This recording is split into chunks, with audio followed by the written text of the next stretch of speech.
आप लोग देख रहे हैं फास्ट फाइनेंशियल एजुकेशन चैनल और आज की इस वीडियो में आप लोग जानने वाले हैं स्टॉक मार्केट क्या होता है, लोग इसमें पैसा कैसे कमाते हैं, कुछ लोग कैसे ट्रेड करने लगते हैं और कुछ लोग कैसे इन्वेस्ट करते हैं, ये सब क्या होता है, स्टॉक क्या होता है, म्यूचुअल फंड कितने हैं, क्या होता है और सबसे बेहतर कौन सा है, ईटीएफ क्या होता है, कितने हैं और इसमें कैसे इन्वेस्टिंग किया जाता है। वीडियो थोड़ी सी लंबी होगी लेकिन पैशंस के साथ देखें ताकि आप अच्छा से समझ पाए।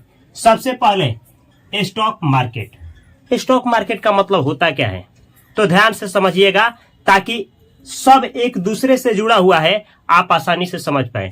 जैसे मानिए कि मैं एक कंपनी का मालिक हूं और मैं बनाता हूं मार्कर, लेकिन मुझको ऐसा लगता है कि अगर मेरे पास 10 करोड़ रुपया होता ना तो मैं अपने मार्कर को पूरा वर्ल्ड वाइड फैला पाता। पैसे की तंगी है जिसकी वजह से मैं अपने मार्कर को अच्छा जगहों पे नहीं बेच पाता हूं या फिर यूं कहूं कि अपने कंपनी को नहीं फैला पाता हूं, तो मुझे लोन लेना पड़ेगा। और लोन किससे लेंगे? रिश्तेदार से, भाई बहन से। तो इतना तो पैसा है नहीं, फिर मैं किसके पास जाऊंगा? बैंकों के पास। बैंकों के पास जब मैं जाऊंगा तो क्या होगा? बैंक वाले हमको हाई इंटरेस्ट पे लोन देंगे। ऐसे सिचुएशन में मैं बैंकों से लोन लेना नहीं पसंद करूंगा, क्योंकि अगर मैंने लोन ले लिया और बिजनेस में डाल दिया तो हाई रिस्क हो सकता है बिजनेस बुड़ जाए। ऐसे सिचुएशन में काम आता है आपका स्टॉक मार्केट। और स्टॉक मार्केट क्या होता है ध्यान से समझिए, ऐसे ही सिचुएशन में काम आता है ऐसे बिजनेस के लिए स्टॉक मार्केट। स्टॉक मार्केट में होता क्या है कि दो प्लेटफॉर्म होते हैं, एक का नाम है एनएसई और दूसरे का नाम है बीएसई। एनएसई का फुल फॉर्म होता है नेशनल स्टॉक एक्सचेंज। बीएसई का फुल फॉर्म होता है, बीएसई का मतलब होता है बॉम्बे स्टॉक एक्सचेंज। ये क्या है? ये दो ऐसे जगह है स्टॉक मार्केट में जहां मैं अपने कंपनी को यहां या फिर दोनों जगह पे रजिस्टर्ड करवा सकता हूं। रजिस्टर्ड का मतलब जैसे बैंकों को कौन रेगुलेट करती है? RBI, reserve bank of India. Same ऐसे ही पूरे स्टॉक मार्केट को, चाहे स्टॉक मार्केट हो, स्टॉक हो, म्यूचुअल फंड हो या ईटीएफ, इन सबको कौन रेगुलेट करती है? SEBI, securities and exchange board of India. अब कोई भी बैंक बुड़ जाता है तो उसका गारंटी कौन देता है कि आपका पैसा सेफ है? RBI bank.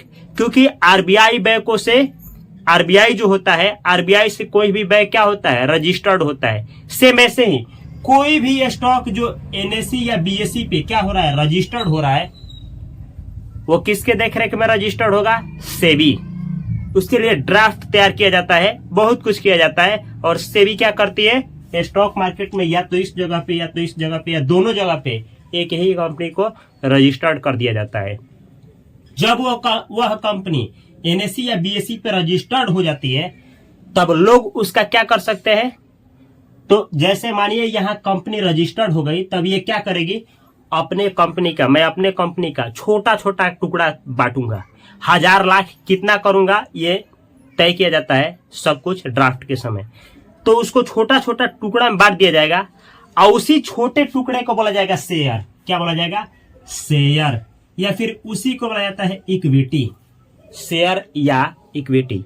और उसको क्या करेंगे? हम कंपनी का मालिक है, रजिस्टर्ड हो गया है, तो उसी को मैं पब्लिक में क्या करूंगा? उसी शेयर को दूंगा। अब बदले में उस शेयर का, उस टुकड़े का कुछ ना कुछ प्राइस रखूंगा, 10 रुपया, 20 रुपया, 100 रुपया, 500 रुपया, ऐसा।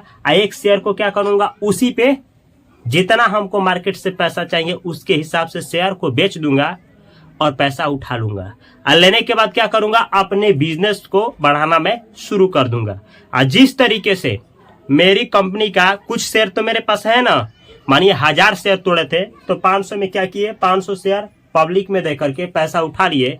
500 शेयर का मालिक मैं हूं और बिजनेस को बढ़ाना शुरू करूंगा। आज जिस तरीके से मेरा बिजनेस बढ़ेगा उसी तरीके से जो मेरे पास शेयर है उसका भी प्राइस बढ़ता हुआ आगे बढ़ेगा, यानी शेयर का प्राइस बढ़ने लगेगा। सेम ऐसे ही जो जो लोग मेरे कंपनी के शेयर खरीदे हैं उनका भी शेयर का प्राइस बढ़ने लगेगा। अगर मेरी बिजनेस बुड़ गया तो लोगों के पास जो भी शेयर है उसका शेयर प्राइस भी खत्म हो जाएगा। अगर मैंने बढ़ गया आगे तो समझ जाइए कि जो जो लोग खरीदे हैं शेयर और खरीद करके रखे हैं सभी लोग मेरे साथ बढ़ जाएंगे। सेम ऐसे ही कॉन्सेप्ट देखिए, रिलायंस का नाम सुने हैं? वो दोनों जगह पे रजिस्टर्ड है। रिलायंस भारत की सबसे दिग्गज बड़ी कंपनी। टीसीएस का नाम सुने हैं? एसबीआई बैंक का नाम सुने हैं? कोई ना कोई तो सुने होंगे। एचडीएफसी बैंक सुनिए, एचडीएफसी बैंक रजिस्टर्ड कंपनी जिसका शेयर लोग खरीद करके रखते हैं। ऐसे वर्ल्ड लेवल पे सोचते हैं। जब भारत में इसका सपना नहीं देखा जा रहा तो अमेरिका गूगल का यूज करते हैं, रजिस्टर्ड कंपनी, वहां की स्टॉक मार्केट की रजिस्टर्ड कंपनी गूगल दुनिया पे राज करती है। एप्पल का नाम सुने हैं? वहां की कंपनी। अमेजॉन का नाम सुने होंगे, फ्लिपकार्ट का नाम सुने होंगे, फेसबुक का नाम सुने होंगे। अब सोचिए अगर वहां स्टॉक मार्केट नहीं होता तो ये लोग कैसे अपने कंपनी को क्या करते हैं, रजिस्टर्ड करवा करके पैसा उठाते। पैसा तो नहीं उठाते पब्लिक से। अब पैसा नहीं उठाते तो क्या इतना बड़ा गूगल बन पाता, इतना बड़ा भारत में टीसीएस बन पाता, इतना बड़ा कंपनी रिलायंस भारत में आ पाती जो 9 लाख बोला जाता है कि कई लाख लोगों को रोजगार देती है। भारत की सबसे बड़ी कंपनी रिलायंस। तो देखिए भारत में बहुत जो कंपनी है जो वर्ल्ड लेवल पे कार्य करती है, बड़ी बड़ी दिग्गज कंपनियां है, वो कहीं ना कहीं स्टॉक मार्केट से ही निकली है। सोच करके देखिए एक दिन उनके मालिक के ऊपर क्या बीत रहा होगा कि पैसे की तंगी की वजह से अपने कंपनी को नहीं बढ़ा पा रहे थे। और उस समय अगर स्टॉक मार्केट नहीं होता तो शायद टीसीएस, विप्रो, एशियन पेंट्स और जितना ये बजाज फाइनेंस से लेकर के बड़ी बड़ी दिग्गज कंपनी है भारत में, ये कभी नहीं होती। ये है स्टॉक मार्केट। ये पावर देता है कि आप भी इसमें अपने कंपनी को ला सकते हैं। इसके लिए प्रोसेस होता है। और इतना ही नहीं, देश की सेवा कर सकते हैं, रोजगार दे सकते हैं। इतना ही नहीं, अगर इस पे लाते हैं तो कुछ लोग अपने पैसे को, आपके शेयर को खरीद करके सोए भी पैसा बना सकते हैं।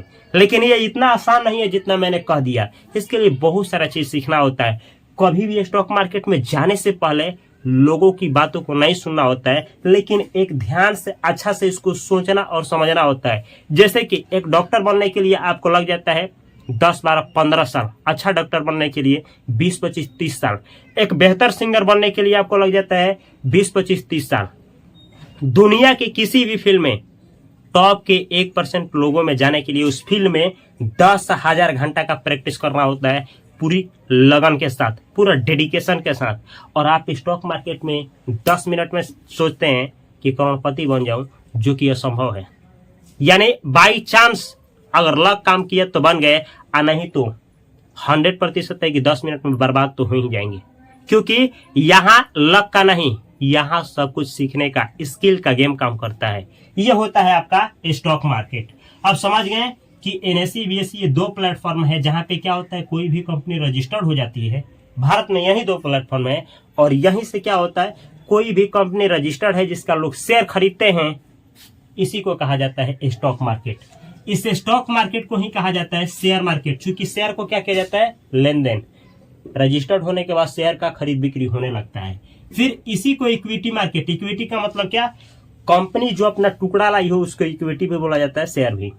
तो ध्यान से समझ गए आप कि stock market, share market, equity market ये तीनों एक ही है। इस मार्केट में होता क्या है, जैसे सब्जी मार्केट आप सुने होंगे। सब्जी मार्केट में होता क्या है कि सब्जी को बेचा जाता है, आलू, प्याज, गोभी, भंडा, डंडा, ना जाने क्या क्या बेचा जाता है। सेम ऐसे ही इस मार्केट में भी बहुत अलग अलग तरह की कंपनियां आती है। जैसे कोई बैंकिंग सेक्टर से आ जाएगी, बहुत सारा सेक्टर है बैंकिंग सेक्टर से, यानी बैंक वाली कंपनी आ जाएगी, कोई रजिस्टर्ड हो जाएगी। ऑटो सेक्टर की आ जाएगी, ऑटो गाड़ी देखे होंगे। एफएमसीजी जो आप खाते हैं उस सेक्टर की आ जाएगी। या फिर एनर्जी सेक्टर की कोई कंपनी आ जाएगी। यानी बहुत सारे सेक्टर हैं। रियल एस्टेट सेक्टर की कोई कंपनी आ जाएगी। बहुत सेक्टर की यहाँ पे कंपनी आकर के रजिस्टर्ड होती है। अब आपको सोचना होता है कि जानना होता है कि किस सेक्टर का विकास कब होता है, किस मौसम में कौन सा सेक्टर ग्रो करता है, कौन सा कंपनी का फंडामेंटल एनालिसिस बिजनेस क्या है, उसका पोर्टफोलियो मैनेज किस तरीके से होता है, उसका बहुत सारा चीजें पढ़ना होता है, फाइनेंशियल स्टेटमेंट पढ़ना होता है, और बहुत सारा चीज को जानने के बाद ही किसी स्टॉक को खरीदा जाता है। तो ये तो रहा, आप यहां तक समझ में आ गया। अब आपको ये सवाल जरूर आ रहा होगा कि तब ये बताइए कि स्टॉक मार्केट में अभी तक कितने कंपनियां रजिस्टर्ड हो चुकी है, यानी इन दोनों प्लेटफॉर्म पे। तो ध्यान से समझिए, एक आंकड़ा बतलाता है 15 फरवरी 2025 का, कि कहा जाता है कि 2629 स्टॉक एनएसई पे रजिस्टर्ड हो चुके हैं। डेट इतना है। इसी डेट के अनुसार अगर बीएसई की बात की जाए तो 5595 स्टॉक्स आपके बीएसई पे रजिस्टर्ड हो चुके हैं, जिसका शेयर आप लोग चाहे तो खरीद सकते हैं। फिर आप इस देश के हैं या चाहे विदेश के हैं, आप वही विदेश से भी यहाँ का शेयर खरीद सकते हैं, या फिर आप इंडिया में हैं तो हर एक देश का स्टॉक मार्केट होता है, आप यहीं से बैठे बैठे अमेरिका का स्टॉक खरीद सकते हैं। ऐसे ही ये देश चलता है, दुनिया चलती है। फिर आप समझ में आ रहा होगा कि ओ माय गॉड, यानी कि यहाँ पे कोई रजिस्टर्ड कंपनी है, आपने माल को विदेशों में बेचती है, किसी दूसरे देश में बेचती है, इस देश से उस देश का झगड़ा हो गया तो कितना का नुकसान पहुंचता होगा एक दूसरे देश का। बिल्कुल सही सोच रहे हैं, इसीलिए युद्ध को रोका जाता है। आगे देखिए, यहां तक तो समझ में आ गया। आगे देखिए, फिर आप सोच रहे होंगे ना कि एनएसई पे हम जान गए कि 2629 स्टॉक हैं, लेकिन यहाँ के सबसे बड़े बड़े कंपनियों का नाम क्या है, और ना सबसे बड़ी बड़ी कंपनी कौन सी है। तो देखिए, इसके लिए ना एक ना इंडेक्स बनाया गया है। इंडेक्स का मतलब होता है कि गुच्छा बनाया गया है, गुच्छा जो अपने आप बड़ी छोटी के आधार पे बना है। जो बड़ा बड़ा है लो सबसे टॉप पे है लो, अगर ये नीचे वाला कोई बड़ा हुआ तो हट करके ऊपर चला जाएगा, और उसमें कोई छोटा हुआ तो नीचे। इंडेक्स बोला जाता है इसको। मार्केट कैपिटलाइजेशन के आधार पे ऊपर रैंकिंग किया जाता है। तो ये देखिए, एनएसई का सबसे बड़ा जो 50 कंपनी है उसको निफ्टी 50 इंडेक्स कहा जाता है। निफ्टी 50 इंडेक्स आप लोग सुने होंगे, फलाना आदमी निफ्टी 50 में इन्वेस्ट करता है, निफ्टी 50 पिछले इतना सालों से इतना रिटर्न दी है। इसका मतलब क्या है, एनएसई का गुच्छा है 50 कंपनियों का। आज सबसे बड़ा चीज, ये जो निफ्टी 50 का गुच्छा है 50 कंपनियों का जो इंडेक्स, इसमें अगर आप पैसा डालना चाहते हैं तो दो तरीका है। आप म्यूचुअल फंड में, उस म्यूचुअल फंड में डालिए जो सेम इसी को कॉपी करता है, यानी इसमें पैसा डालता है, या फिर ईटीएफ भी बनाया गया है, बहुत सारे ईटीएफ है जो इसको कॉपी करता है। यानी ईटीएफ के द्वारा भी आप निफ्टी 50 में इंडेक्स में डाल सकते हैं, या फिर म्यूचुअल फंड के द्वारा भी। ये कब लाया गया था, तो 1995-96 में आपका ये इंडेक्स आया था। एनएसई पे पहला ये इंडेक्स था निफ्टी 50। सेम ऐसे ही बीएसई की, जिसपे कितने 5595 स्टॉक हैं, सबसे बड़ी बड़ी दिग्गज कंपनियों का गुच्छा को सेंसेक्स बोला जाता है। इस सेंसेक्स में कितने स्टॉक आते हैं, 30। सबसे बड़ी बड़ी, देश की सबसे बड़ी बड़ी कहा जाए। अच्छा ये भी जानिए, पूरा देश, पूरा स्टॉक मार्केट की, भारत की सबसे बड़ी बड़ी 30 जो कंपनियां हैं रजिस्टर्ड हैं वो यहाँ मिलेंगी। ऐसे भी जान लीजिए, जो कंपनी यहाँ रजिस्टर्ड है वो कंपनी यहाँ भी है। यानी रिलायंस टॉप की है तो रिलायंस यहाँ 1 नंबर पे, यहाँ भी 1 नंबर पे आती है। देश की सबसे बड़ी धुरंधर कंपनी। तो ये देश की सबसे बड़ी बड़ी क्या है, बड़ी बड़ी कंपनी है। आप सुने होंगे कि निफ्टी 50 इतना टूट गया, सेंसेक्स इतना टूट गया। सोच करके देखिए, टूटने का मतलब नीचे जाना। निफ्टी 50 या सेंसेक्स नीचे गया, इसका मतलब क्या, जब देश की बड़ी बड़ी कंपनी नीचे गई तो देश का और भी स्टॉक कहाँ कहाँ गए होंगे, सोच सकते हैं। यह है एक स्टॉक मार्केट। अब चलते हैं कि लोग क्या करते हैं कि आते हैं ऐसी इतना खजाना में से। देखिए इन दोनों का जोड़िए ना, यहाँ 5595 और यहाँ 2600 कितना 29 जोड़िएगा तो 8225 के आसपास। हमें ऐसा लगता है 24-25 ऐसा ही आएगा, मतलब 8000 प्लस 8000 से अधिक यहाँ स्टॉक है जिसका लोग शेयर खरीद सकते हैं, बेच सकते हैं, आजाद हैं।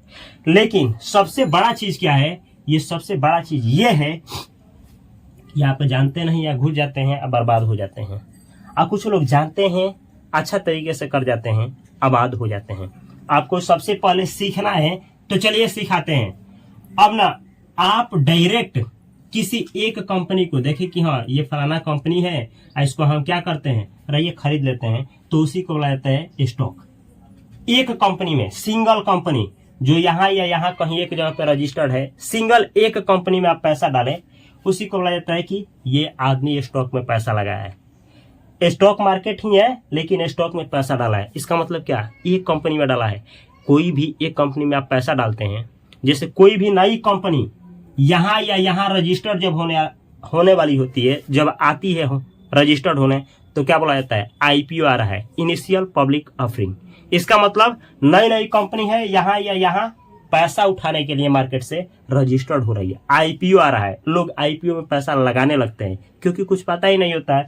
लेकिन होता क्या है कि वो लोग बुड़ जाते हैं, क्योंकि आईपीओ के दौरान देखा क्या जाता है, फंडामेंटल एनालिसिस क्या होता है, टेक्निकल एनालिसिस क्या होता है, बैलेंस शीट क्या होता है, बिजनेस क्या है, कुछ नहीं देखते हैं लोग। कंपनी क्या करती है क्या नहीं करती है, ऐसे ही पैसा डाल देते हैं लोग, उसके बाद उधिया जाते हैं लोग। आपको ऐसा गलती कभी नहीं करना है, तो कभी नहीं करना है। अब ये भी समझ में आ गया कि सिंगल, जैसे जब आती है कंपनी रजिस्टर्ड हो जाती है तो ऐसा कुछ दिखाता है, शेयर प्राइस दिखाता है। जैसे मानिए शेयर प्राइस 60 रुपये दिया है, इसका मतलब इस स्टॉक में जब 60 रुपये देंगे ना, तो आपको एक शेयर मिल जाएगा, एक शेयर मिल जाएगा, आपके डीमेट अकाउंट में दिखाएगा। अब आप सोच रहे होंगे कि हम तो ग्रो में पैसा लगाते हैं, जीरोधा में लगाते हैं, अपने स्टॉक्स में लगाते हैं, IND मनी में लगाते हैं। आप कहीं नहीं लगाते हैं, वो सबका सब जुड़ा है लो किससे, NSE और BSE से। इसी दो प्लेटफॉर्म से जुड़ा है लो। आप उसमें पैसा डालेंगे तो या तो यहाँ से स्टॉक खरीदाएगा या तो यहाँ से। स्टॉक मतलब एक कंपनी खरीदा जाएगी, या फिर जितना खरीदना चाहेंगे उतना खरीदा जाएगा। समझ में आया? अब आगे देखिए, ये दोनों आपका क्लियर कर दिए। अब समझे जाए म्यूचुअल फंड क्या होता है। म्यूचुअल फंड का मतलब होता है a bunch of companies, a bunch of stocks, यानी ना गुच्छा। यहाँ बहुत सारा है सीरियल वे में। NSE पे रजिस्टर्ड कंपनियों को लाइन से सजा दीजिए, इसमें का भी सजा दीजिए लाइन से। देश की सबसे जो ऊपर की टॉप कंपनी है उसको लार्ज कैप को रख दीजिए, नीचे की जो उससे 101 से लेकर के 250 तक की मिड कंपनी, उससे नीचे की बोल दीजिए क्या चीज, स्मॉल कैप कंपनी, बड़ी बड़ी छोटी छोटी। फिर यहाँ भी सजा दीजिए। फिर इस NSE पे वाला का गुच्छे का क्या करेगा, अगर नाम रखना होगा 20-30 का गुच्छा बना करके तो इंडेक्स जोड़ दिया जाएगा, निफ्टी इंडेक्स। यहाँ जोड़ना होगा तो सेंसेक्स इंडेक्स। और म्यूचुअल फंड क्या करता है, यहीं से कुछ कंपनी को उठाता है। यह है आपका म्यूचुअल फंड। समझिए थोड़ा सा म्यूचुअल फंड, यह है आपका एक आदमी, समझ सकते हैं, ये आदमी है, ये पूरा स्टॉक मार्केट के बारे में जानता है। इस पूरे स्टॉक में कैसे क्या होता है, कंपनी कब ऊपर जाती है, कैसे कार्य करती है, सब कुछ इसको पता है। इस व्यक्ति को ये एक झोला बनाया, समझिए झोला, जिसका नाम रखा म्यूचुअल फंड। इस झोले में क्या करेगा, इसमें से कंपनी को उठा करके रखेगा। हो सकता है कि केवल NSE से ही उठा करके इसमें रख दे, या BSE से ही उठा करके रख दे, या दोनों से मिला करके अच्छा कंपनी को किसी भी सेक्टर से उठा करके रख दे, या किसी एक ही सेक्टर से उठा करके रख दे, इसमें रख देता है। और ये म्यूचुअल फंड क्या है, इसका फंड मैनेजर होता है। फंड मैनेजर पूरा जानकारी रखता है मार्केट के बारे में और बोलता है कि जो भी आदमी हमको पैसा देंगे, हम उसके पैसे को यहाँ से जो भी कंपनी अपने अंदर रखे हैं होल्डिंग में, उसी में आपके पैसे को क्या करेंगे, डाल देंगे। अगर देश अच्छा परफॉर्म किया, देश अच्छा का मतलब क्या, ये सब कंपनी अच्छा परफॉर्म करेगी तो देश चलेगा। अरे सरकार को टैक्स GST कहाँ से आता है, यही सब कंपनियां देती है। सब जो स्टॉक मार्केट में करोड़ों की टैक्स भरते हैं लोग बिजनेसमैन, तो जाकर के हम लोगों को खाना भोजन नसीब होता है, लाखों लोगों को रोजगार मिलता है, तो देश चलता है। सब कुछ यहाँ से ऑपरेट होता है। अब सोचिए, आप जो म्यूचुअल फंड में पैसा डाल रहे हैं, तो ये म्यूचुअल फंड का फंड मैनेजर भी पैसा कहाँ डाला है, उन्हीं कंपनियों में। अब सोचिए, अगर किसी देश से युद्ध हो गया और इन कंपनियों का माल नहीं बेचा, तो इस समय स्टॉक मार्केट तो बुरा परफॉर्म करेगा ही करेगा। जैसे कोरोना वायरस के समय हुआ था, आपका म्यूचुअल फंड भी बदतर ही परफॉर्म करेगा। यानी एक चीज समझ में आ गई कि वो म्यूचुअल फंड का कहीं ना कहीं रिलेशन स्टॉक मार्केट से है, भले ही इनडायरेक्ट ही सही, लेकिन स्टॉक मार्केट से ही है और रजिस्टर्ड कंपनियों से है। सबका बाप कौन है, सेबी, भुलाना नहीं है। फिर म्यूचुअल फंड, अब सोच रहे हैं कि कहीं म्यूचुअल फंड भाग गया तो जिस तरीके से NSE BSE पे IPO लाने के समय कंपनी को रजिस्टर किया जाता है, ऐसे ही कोई भी म्यूचुअल फंड आता है तो सेबी रजिस्टर्ड उसको करती है, ये भुलाना नहीं है। फिर आप सोच रहे होंगे कि जैसे ग्रो हो गया, जीरोधा, ये सब हम एक में पैसा डालते हैं कि हमारा पैसा यहाँ लगे, तो वो भी सब उन्हीं से, सेबी से रजिस्टर्ड है। कोई भी ऐप हो, सबका सब यहाँ भी रजिस्टर्ड, सब एक दूसरे से लिंक है, सब सेव किया करने का प्रयास किया गया है।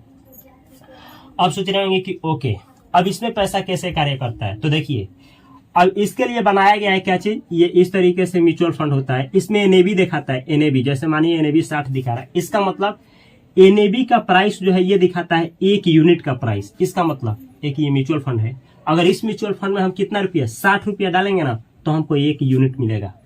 मैसेज आ जाएगा ये म्यूचुअल फंड है, हम ना इसमें 60 रुपया डालें तो हमारे पास ईमेल आएगा, 2 दिन बाद ईमेल आएगा कि ना हमको 1 यूनिट अलॉट कर दिया गया है।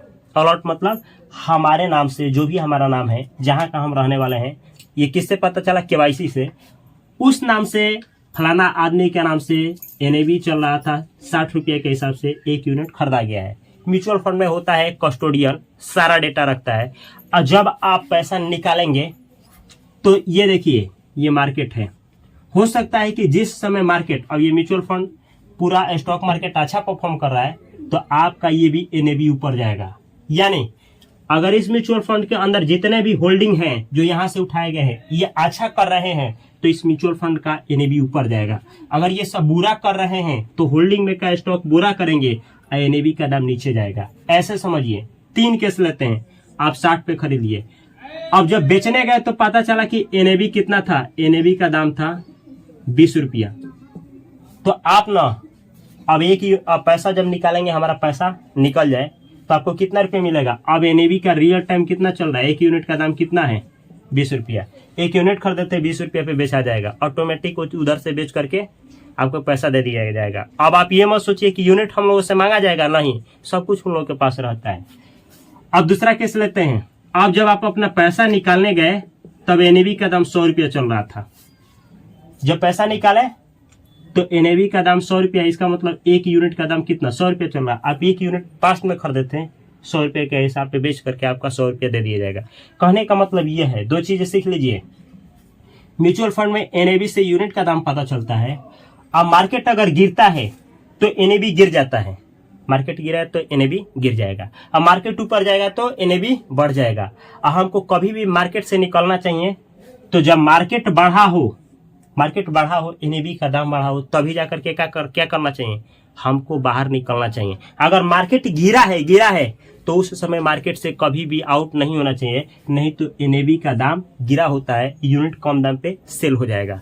इसका उल्टा भी कर सकते हैं। अगर आपको पैसा डालना है तो जिस समय मार्केट गिरा है उस समय क्या करिए, उस समय एनएबी का दाम घट जाता है। देख रहे हैं एनएबी का, ये देखिए एनएबी है 60, यहाँ एनएबी है क्या चीज 20, ये गिरा हुआ समय है। यहाँ यूनिट का दाम, 1 यूनिट का दाम 60 रुपया, यहाँ 1 यूनिट का दाम 20 रुपया। यानी गिरी हुई मार्केट में अगर आप पैसा लगाते हैं तो आपको यूनिट ज्यादा मिलेगा और लास्ट में यूनिट ही सेल होता है। तो ये कंसेप्ट है कि म्यूचुअल फंड जो होता है ना, यहीं क्या गुच्छा को, और किसी भी तरह का हो सकता है कि ऑटो सेक्टर का हो सकता है एफएमसीजी का हो सकता है सारे सेक्टर से मिला करके ये म्यूचुअल फंड को बनाया गया हो।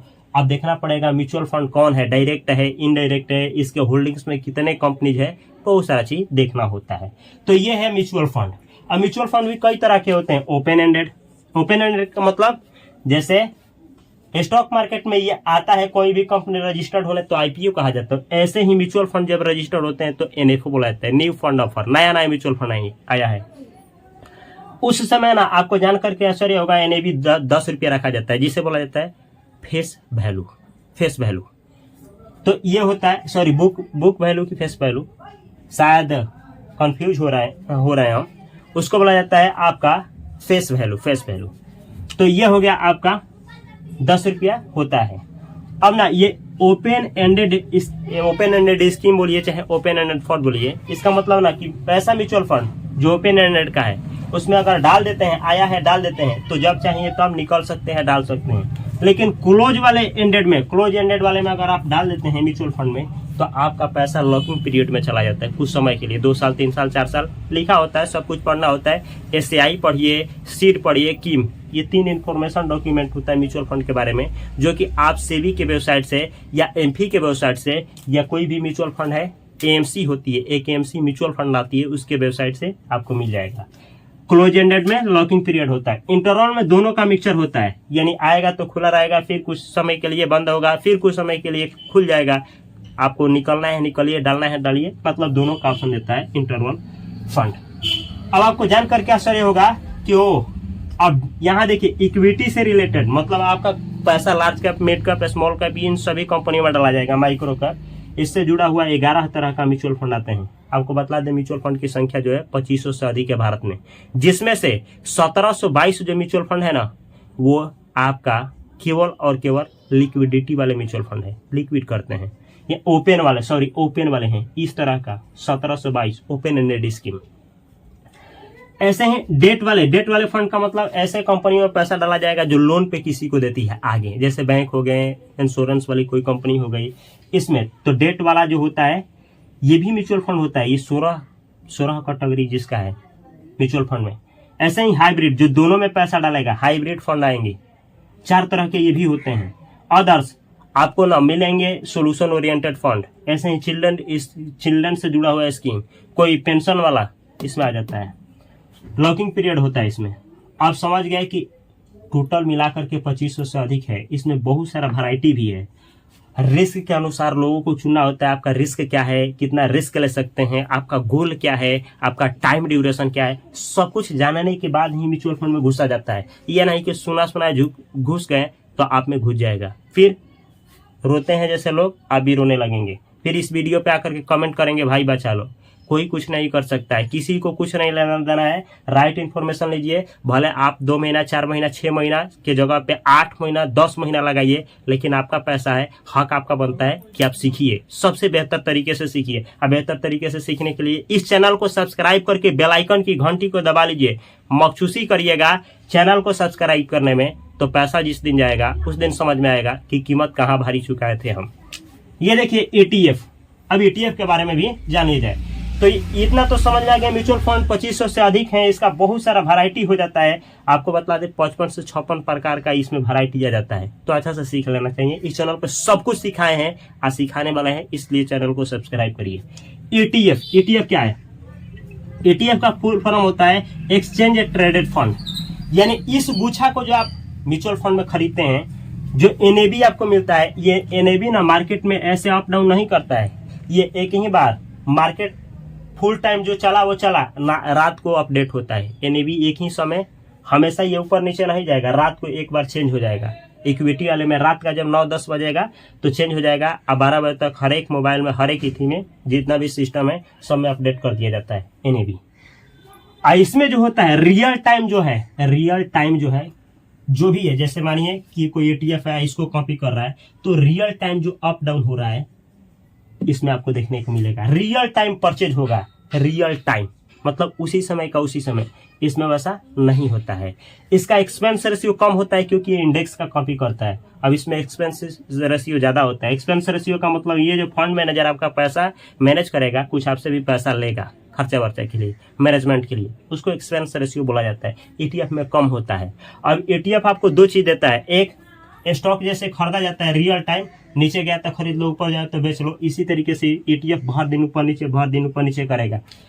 जब चाहे नीचे में खरीद सकते हैं, ऊपर में बेच सकते हैं। ये टाइम आपको ETF में मिलता है। ETF में गुच्छा मिलेगा, गुच्छा, इसमें गुच्छा, सिंगल स्टॉक नहीं, गुच्छा मिलेगा म्यूचुअल फंड की तरह।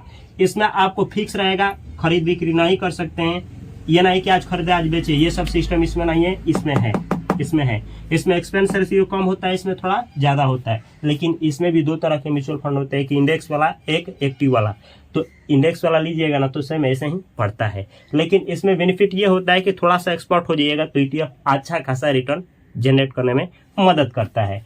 अब इसमें रियल टाइम इंडेक्स को कॉपी किया जाता है। ये है आपका ETF की संख्या कितने हैं? 250 से लेकर के 300 ETF है। हर एक सेक्टर से जुड़ा हुआ ETF है। अब म्यूचुअल फंड जान लीजिए, mutual fund variety of mutual fund है, हर एक के लिए अलग अलग म्यूचुअल फंड है। रियल एस्टेट के लिए अलग है, गोल्ड के लिए अलग है, आप सिल्वर में पैसा डालना चाहते हैं उसके लिए भी म्यूचुअल फंड है, आप इक्विटी में डालना चाहते हैं उसके लिए अलग अलग तरह का सेम ऐसे ETF है। तो ये रहा आपका एक छोटा सा जानकारी। अगर डिटेल में आप लोग सब कुछ सीखना चाहते हैं तो इस भाई के लिए एक प्यारा सा लाइक मारिए, इस चैनल को सब्सक्राइब करके और बेल आइकन की घंटी को जब भी दबाएं तो नोटिफिकेशन आपके पास जाए, उसके लिए ऑल सेलेक्ट करें। आप लोग को इंग्लिश समझ में नहीं आता है, आपके ही अंदाज में, अंग्रेज बनाने के लिए नहीं, लेकिन इसमें कोई दिक्कत ना हो इसलिए यहाँ पे एक चैनल दे रहे हैं जिसपे मैं ही पढ़ाता हूँ, जिसका नाम है इंग्लिश बाय उपेंद्र सर। इस चैनल को सब्सक्राइब करके बेल आइकन की घंटी को अवश्य दबाएं, लास्ट में आएगा, रुके रहना है। यहाँ पे एक चैनल दे रहे हैं जिसमें स्टॉक मार्केट का पूरा जानकारी है। इतना ही नहीं, आपको म्यूचुअल फंड के बारे में भी कोई कोई वीडियो आएगा इसी में, पूरे प्लेलिस्ट में जा करके देखिएगा और देखिएगा पूरा कॉन्सेप्ट क्लियर हो जाएगा। इतना ही नहीं, आप देश दुनिया कहीं से हैं, यहाँ पे एक चैनल दे रहे हैं जिसका नाम है fast coaching centre by Upendra sir. इस चैनल पे आप लोगों को 10th क्लास की धांसू तैयारी कराते हैं। इस तीनों चैनल से जुड़े रहिए। अब मैं मिलता हूँ अगली वीडियो में, तब तक के लिए आप सभी को बहुत सारा प्यार। Thanks for watching this video अच्छा लगा हो तो शेयर करना ना भूलें, क्योंकि ऐसा कंटेंट बनाने में बहुत मेहनत लगता है। जुड़े रहिए, मिलते हैं अगली वीडियो में, तब तक के लिए love you, all the best, thanks for watching this video.